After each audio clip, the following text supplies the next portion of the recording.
Seja bem-vindo ao Cine Terapia, aquele momento onde a gente para assistir um filme e acessar as nossas questões internas, inconscientes. Porque sim, muitas vezes nos identificamos na história.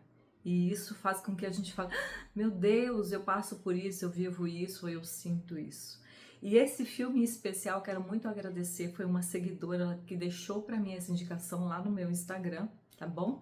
E é um filme que me doeu muito assistir. Eu relutei um pouco para fazer essa análise, mas vale a pena, tá? É um filme belíssimo, profundo, uma relação entre mãe e filha. E essa análise eu quero trazê-la para você dentro da visão da constelação familiar, tá bom? Um grito de liberdade. Ai, como doeu aqui. Doeu aí também? Você se emocionou? Você chorou com esse filme? Então, nós temos o quê? As protagonistas. O filme é a Nasli narrando, é a filha contando a história. E o filme inicia com ela naquele trem, né? Onde ela começa a contar a história, voltando para sua casa, voltando para as suas raízes, que ela tanto sentiu raiva, que ela tanto rejeitou, que ela queria sair daquele lugar de dor profunda. Ela cresceu em um lar totalmente disfuncional, um homem machista, seu pai era machista, agressivo, violento com a mãe, batia, alcoólatra, viciada em jogo, e ela não conseguia compreender como sua mãe aceitava tudo aquilo. A sua mãe é uma mulher profundamente ferida, dependente emocional. Ela vive em um país onde as mulheres não têm assim tantos direitos como nós aqui no Brasil, onde a mulher se silencia, onde a mulher é uma propriedade do seu marido. Mas sim, nós temos muitas mulheres dependentes no Brasil, tá? Que vivem em relações que adoecem, com relações sofridas como a do filme. Então a Nasli não compreende por que essa mãe aceita tudo isso, por que ela tá nesse lar com tanta raiva. E tudo aquilo que a mãe não sente, não é que a mãe não sinta, que a mãe não expressa, a Nasli acaba trazendo à tona. Porque a Nasli, ela é uma filha agressiva com a mãe. Ela é uma filha raivosa, ela é reativa, tá? Então, ela se sente sufocada pela mãe. Ela tem vergonha de tudo aquilo. E o que acontece? Ela se sente o quê? Rejeitada pelo seu pai. Ela sente que o pai não a ama. E aí o que ela chora, ela sofre com as brigas constantes dos pais.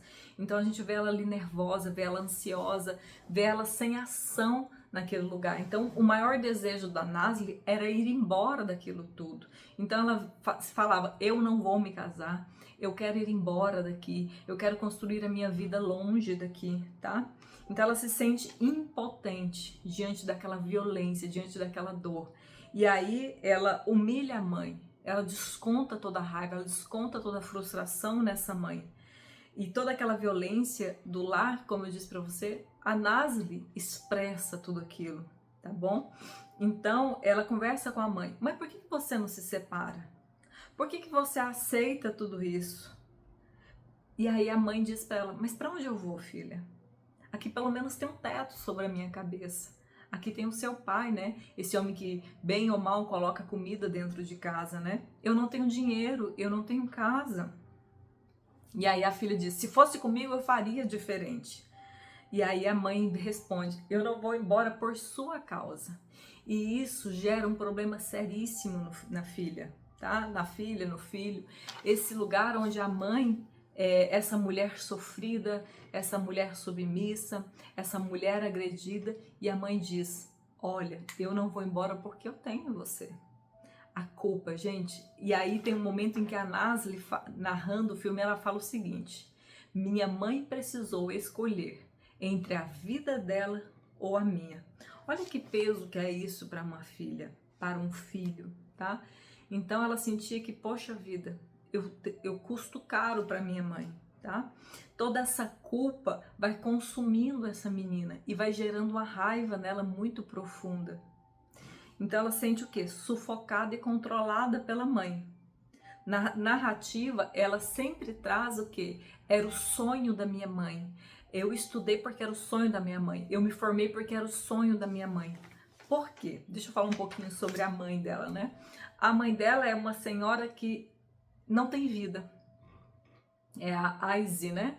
Ela teve 3 filhos, sendo 2 abortos, num lugar onde mulher só tem valor para gerar filhos, e de preferência homens, né? Então ela é essa mulher que aceita tudo, que foi muito abusada, muito agredida, muito, como a gente vê ali no filme, e aí ela não existe.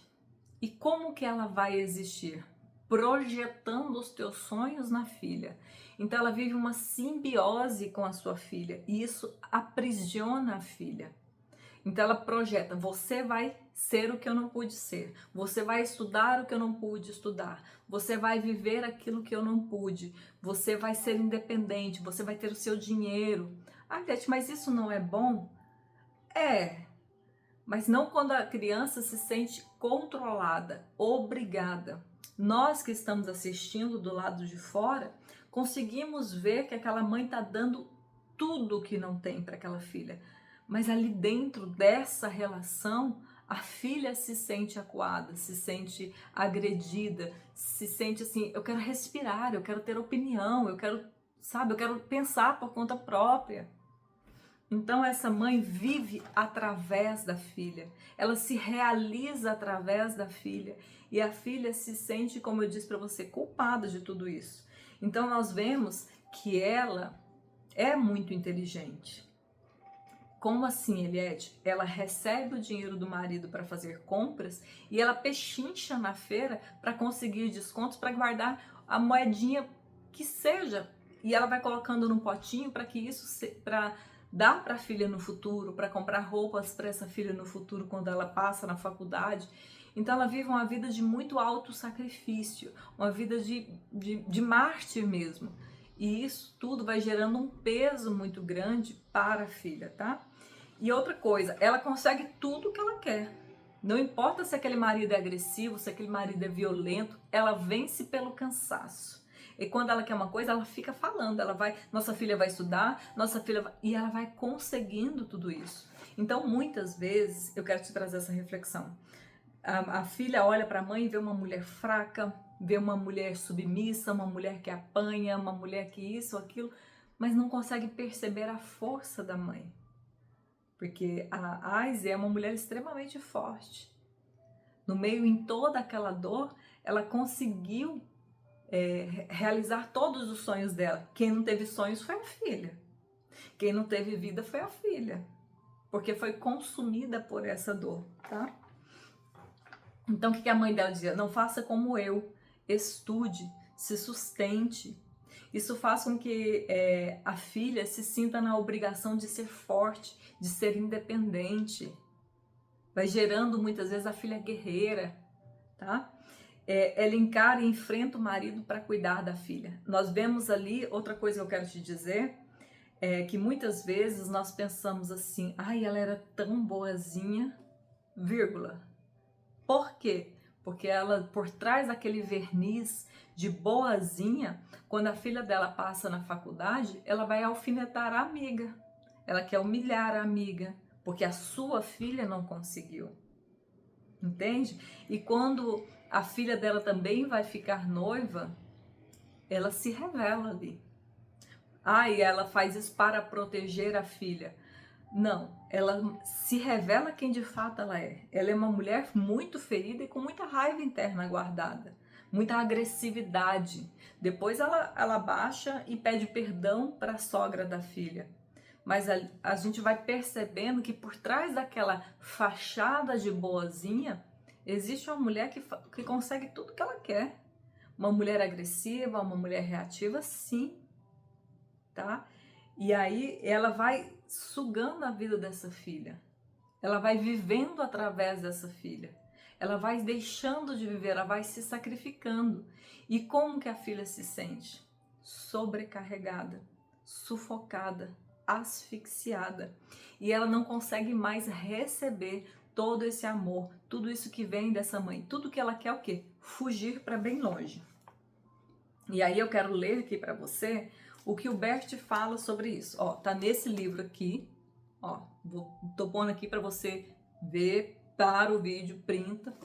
E aí o Bert vai dizer o quê? O que acontece com a Nasli, né?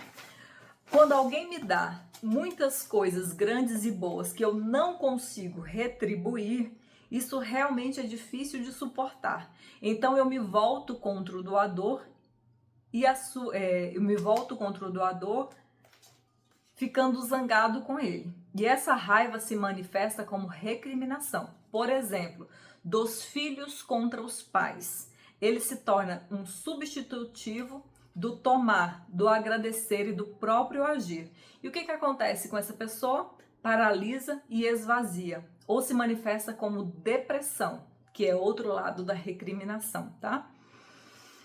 Então, o que o Bert está dizendo aqui? Está na página 161. Que o que a Nasli fez? A Nasli rejeitou tudo que a sua mãe deu. A Nasli recriminou. A Nasli, ela pegou e falou assim, eu não quero isso que minha mãe me dá. Minha mãe me sufoca. Minha mãe, sabe, não serve. Eu tenho vergonha da minha mãe, eu tenho vergonha da minha história, eu tenho vergonha da pobreza onde eu nasci. E o que isso faz com ela? Paralisa, esvazia, depressão, tá? E por isso que ela adoece emocionalmente, porque ela rejeita suas raízes.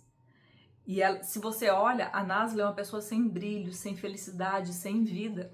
Ela conseguiu um grande amor. O rapaz era maravilhoso, mas ela arrumou uma sogra que só Jesus na causa.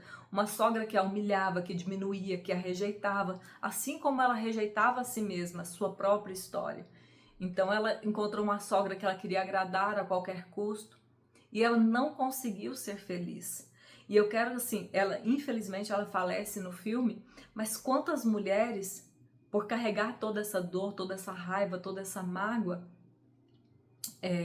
não consegue viver. Não consegue ser feliz mesmo mudando de cidade, mesmo mudando de país. Porque sim, a Nasli cresceu em um lar extremamente disfuncional, cresceu com um pai ausente, com um pai crítico, com um pai violento. Mas ela poderia, como que isso seria resolvido dentro da constelação familiar? Agradecer por tudo que a mãe deu e dizer, agora eu vou embora. Tanto que quando é o final do filme, ela volta para casa. Ela volta para a mãe, ela volta para tomar esse amor, para receber esse amor, para pedir perdão para essa mãe, para agradecer essa mãe. E aí ela deixa muito claro que o quê? Ela pergunta, por que meu pai não me amou? Por que meu pai não gostou de mim? Veja quanta dor, quanta rejeição ela carregava dentro dela. E aí a mãe dela fala, mas o seu pai te amou. Por isso que seu pai te deu esse nome. Mas era a forma dele de ser, era a forma dele de amar. Não de acordo com o que você esperava, mas de acordo com o possível. E às vezes a gente quer salvar a mãe, resgatar a mãe, mudar a mãe. Mas a gente precisa conseguir enxergar força na mãe. E às vezes é dizer, mãe, eu agora vou viver a minha vida. Eu agora vou cuidar de mim. Eu sinto muito se você escolheu se sacrificar a vida inteira. Eu sinto muito, mas eu vou viver a minha vida e os meus sonhos. Então, é um filme que me emocionou muito, que doeu, assim, e especialmente porque a Nasli morre, e eu não consigo, nem quero imaginar a dor de uma mãe que passa por uma situação dessa, mas de ver o quanto, por não conseguir compreender tudo isso, a Nasli também sacrificou a sua vida. A Aise também não teve vida, porque ela, em nenhum momento ela parou para viver a própria vida. E aí quantas mulheres hoje que ela só tem uma identidade, mãe. Quando os filhos crescem, ela não sabe o que fazer da vida. Quando os filhos crescem, desculpa, quando os filhos crescem, ela fala, e agora, eu faço o que da vida? Porque não tem sonho próprio, não tem projeto próprio, tudo que faz é para os filhos, pelos filhos. Aliás, não é o certo? Não, o certo é a gente ter vida e não drenar a vida dos filhos, não sugar a vida do filho, não projetar as nossas questões em filhos. O Bert diz que os filhos não nasceram para preencher vazios. E no caso da Aise, a filha dela, né, a Nasli, gente, que não, Aise, Nasli, viram, né? Então, assim, é hora de a gente olhar esse filme e falar assim, poxa, não quero ser nenhuma e nem a outra. Qual é o caminho do meio? É um caminho onde, caso você se identifique nessa mãe que se sacrifica, que faz tudo pela filha, fala, não, eu vou soltar a minha filha, eu vou deixar a minha filha viver a vida dela e eu vou viver a minha. E se você for essa filha que se sente drenada, sugada pela sua mãe, olhar e dizer, mãe, eu te agradeço por tudo que você me fez, por tudo que você se sacrificou, mas eu quero viver a minha vida. E aí, me conta, como esse filme tocou seu coração? Você se enxerga em algum desses dois papéis? Você tem essa sogra? Você conseguiu essa sogra abençoada na tua vida? Ou você tem esse pai como ela, o Osman, e que você não consegue enxergar esse amor? Profundo esse filme. Me conta aqui embaixo.